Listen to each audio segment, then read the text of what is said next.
So we have these superstitions, and maybe they're a little odd, and some words that we do not use on shift, or things that we do or do not do on shift.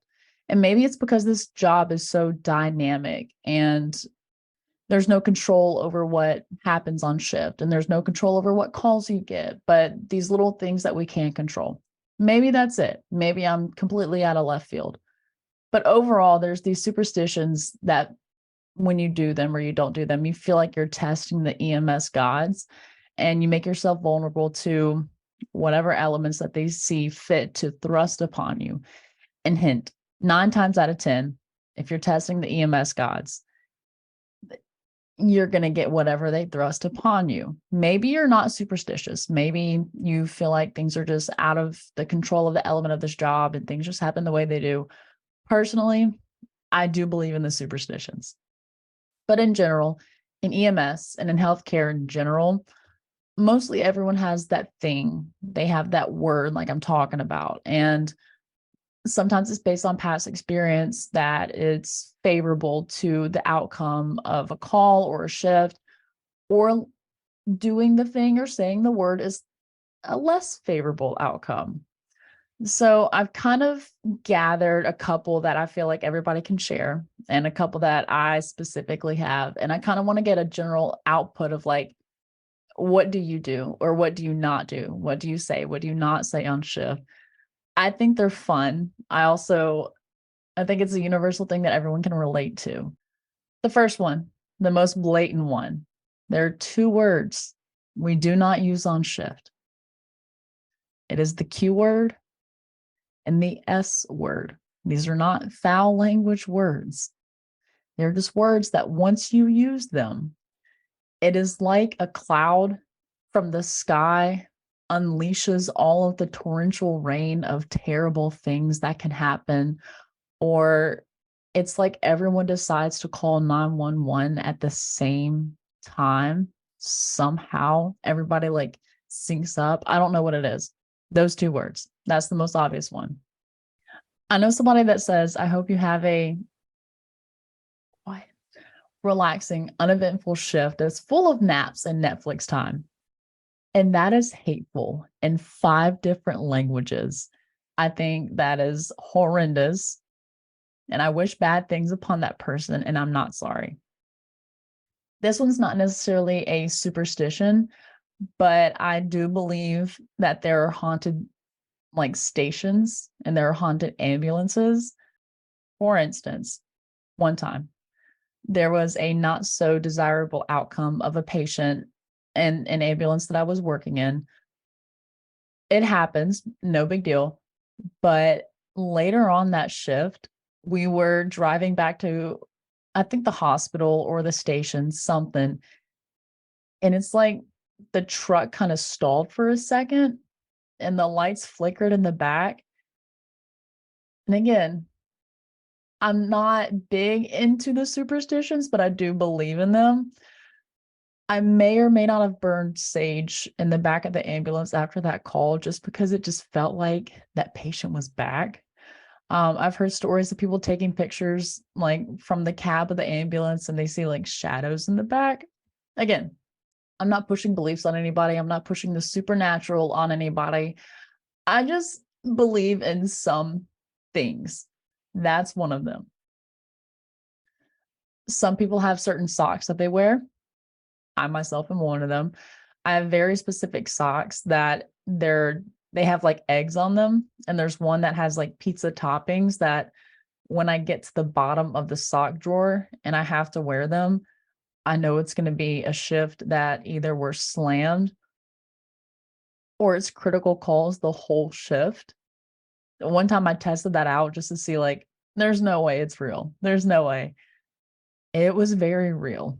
It was a full day of very critical calls, the entire shift. Another one, and this is me being a little harsh, but blatantly honest. If you say a frequent flyer's name, they will appear on the shift. 9 times out of 10, it's at the end. It's your last call. And I'm not against our frequent flyers. Whoever calls 911 deserves the same amount of respect and service. However, comma, it's like the boogeyman. Like you say their name and then they just appear. I don't know how they do it. They know. They just know. Some people have different type of what's called clouds. So you have your black clouds, you have your white clouds. Black clouds get a lot of the critical calls. They get those calls that just you hear about maybe once in your lifetime in EMS, and they always get those, or they're always sometimes horrendous. And then, like me, you have your white clouds who get the basic type of calls. Every now and then you get something good, or you go on like one shift is full of critical calls after like 3 shifts of just nothing quote unquote good. However, 2 white clouds can cancel each other out and create a torrential black cloud. In my personal experience, I worked with a new partner at one point, and we're doing inventory in the back. And I looked at her and I was like, hey, just so you know, I'm a white cloud. And she's like, oh my gosh, me too. Like, man, I hope we still get good calls and we have, a good experience. For a month straight, every shift either, and I'm not trying to sound morbid. Someone either died on us or we had a code for a month straight. I got a lot of experience, but man, did it hurt. Another superstition is saying something along the lines of like, man, we haven't had a blank type of call. Or from what I've learned, I'll look at my partner and be like, I haven't done blank procedure in a minute. Usually you get that type of call or you end up having to do that thing. And in my experience, hopefully you looked it up or you refreshed how to do it, because otherwise it's a little embarrassing. Another one, and I feel like you're kind of on your own on this one, but like if you don't do your inventory, you're probably going to need that specific thing on that one call, such as like the oxygen on the breathing patient or Narcan on the overdose or 4x4s when you're trying to start an IV, or even you go to get an IV set up and you get a flush and you have no more flushes. That's the only one. I hate to tell you, you're probably on your own on that one. Been in those shoes and it hurts. Another one is, for me, it's when a patient says, don't let me die. I don't know what it is. Maybe it's the past experience of like, when they say that, they die. You do everything you can not to let it happen, but sometimes it happens. But whenever a patient says that, it strikes this fear in the bottom of my stomach. And recently, it was a pretty stable patient, but they looked up at me and they were like, please don't let me die. I grabbed a firefighter and I looked at them. I said, please ride with me. It's not that I didn't think I could do my job. It's not that I was scared for the outcome of this patient. It's that phrase. It is something about that phrase. Maybe it's like the totality of them saying it or like that pressure it puts on you. But anytime a patient looks at me and says, don't let me die, I start freaking out too. And I'm like, we're going to do everything we can for you. And like, I'm sweating. The back of my neck hairs stand up. Maybe that's just me. Another one that I know everyone can relate to, a full moon. It's like everybody just loses their mind. It's like all of the psych patients come out from the backwoods, the ones you haven't seen in months, the ones that you see all the time, new ones, old ones, whatever it is, they just come out of nowhere. And I'm going to take it up a notch. A Friday the 13th with a full moon. Recently had that in May, Friday the 13th, full moon. We had a double overdose and it was at the end of the shift. So not only did it hurt because it's like, oh my God, it was at the end of the shift. Painful. I fully believe in the power of a full moon. And if it's Friday the 13th, as one of my partners would say, buckle up, boys, get ready. Another one that I hold dear to my heart, don't take your boots off during shift. If you have a 24-hour shift, a 48, whatever system you work in, It gets a little difficult, but 9 times out of 10, when you take your boots off, that is when the tones drop. That is when someone's going to call 911. I don't know. Again, I don't know how people know, but it's like people know. It's like they get this sixth sense, and that's when they call. Out of you, I've gone a whole shift for like 10 hours straight of just post moves. One time we sat at the station for 6 hours straight, nothing. So I took my boots off. I unzipped one boot, and that's when we got a call. And I'm 99% sure it was a cardiac arrest. I don't know why. I don't know how, but it works. For whatever reason, the EMS gods, they hear that zipper and they're like, oh, you're relaxing? Now is the time. Someone told me one time that they don't make their bed to the end of the shift, just because if you make your bed at the beginning of shift, like you'll never see it again. I've worked in a system where it's a 24-hour shift, and if you go to your shift thinking that, man, I really need to get some sleep tonight, go ahead, stock up on the Red Bulls, stock up on the energy drinks. You're not going to see your bed. You're not going to get an ounce of sleep. The idea of sleep will be non-existent. Something about trying to obtain rest when you want it, non-existent.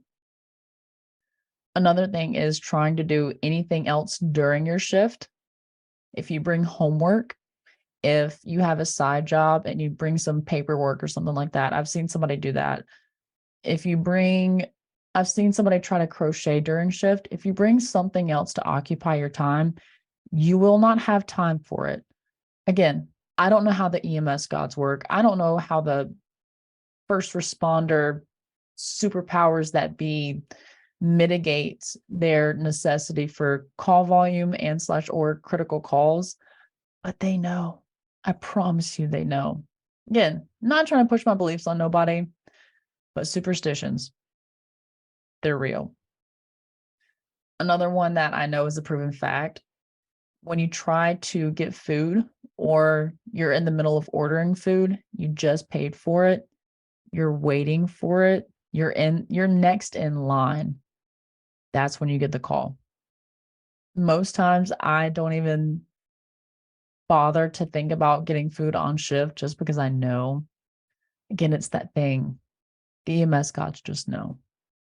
This one's not necessarily a superstition, but it's that moment whenever you're calling report on your completely stable patient and you decide to recycle the blood pressure just one more time. You're in the middle of report and you get that blood pressure cycle back, and it's trash over trash.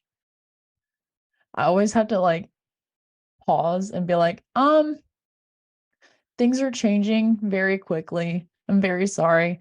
I have to go. We're doing things now. Again, not a superstition, but anytime I'm about to like recycle the blood pressure during a report, I wait till I hang up and then recycle it just in case. Or you call ahead and you're like, oh, the patient's stable. I personally may or may not say this is a triage alert, and something happens to the patient where like they just become unstable all at once, or they look at you and they're like, hey, suddenly my chest hurts, and then you look at the monitor and your heart drops. There's something about it. There is something about when you call report on your stable patient, but there's something that happens when you call report on a stable patient. Or even better, you're going to a call and the whole time you're griping and you're like, oh my gosh, this is ridiculous, this is going to be nothing. And then it's that patient that like you have to really think, or you have to do a lot of things, because all of a sudden it's not that fall, it's not a lift assist, it's a cardiac arrest out of nowhere. Like, whoa. Also, while I'm saying all of this, saying code or cardiac arrest during a shift will probably warrant one. And I know I have a shift tomorrow and I'm already dreading it because I've said it so many times. We're probably going to get one. Again, not pushing my superstitions on anybody. I just have learned a lot from doing a lot. heed my advice. Don't do the thing. Please don't do the thing. And if you do it and you have the repercussions from it, you're on your own. Tried to warn you. On this next one, I'm not saying I go to a shift looking rough or not giving an effort into how I look, but anytime like I want to look a little extra nice, or for me, it's like when I try to curl my hair before a shift, like recently, that's when it's either going to rain or we're going to sweat. Or recently, the first call of a shift, it was a trauma call. It was a motor vehicle crash. Not only was it raining, the rain stopped as soon as we got out of the truck. I did not have a rain jacket because I'm an idiot. And it was humid and it was raining. And we had to stand outside for like 10 minutes during the extrication. I was less than impressed. For me, it's when I curl my hair. I don't know what it is. And every time before a shift, when I decide to do it, that is when it's going to be that call or that weather. Again, don't know how it happens. It just does. It just does almost every single time. And like, I know somebody that gets dressed and ready the same way before every shift because, like, they told me if they don't, someone will die on the shift. I don't know how that correlates. I don't know how the EMS gods know. I don't know how the first responder superpowers that be know. But again, it's like they just know. Maybe that's just me. And the last one is not a superstition, but I'm useless before a shift, whether it's a night shift or a morning shift or my noon to midnight shift. If I don't have coffee before, I will be useless. Not a superstition. That one is a fact. So I know those are a couple of them, and there's probably a plethora more. I just kind of want to throw some out that I've learned along the way and generate discussion because I would love to know, what are your superstitions? What are those things you do or don't do? What are those things you do or don't say? I think they're fun. Again, they may not reign true. There may not be EMS gods. There may not be first responder superpowers that exist. But I will be darned for anyone to tell me that it's not true, because I fully believe in it. So as I end every episode, that's all I got. Go ahead, drop your comments, drop your suggestions, anything that you want to add. And with that, the 22 at the Lips podcast is designed to support, not replace, the relationship that exists between a practitioner and his or her medical director. The views and opinions expressed in this podcast are those of the host, guest, and not necessarily of Master Medics. The information provided during this podcast is intended for educational and informational purposes only. It is not a substitute for your approved protocols.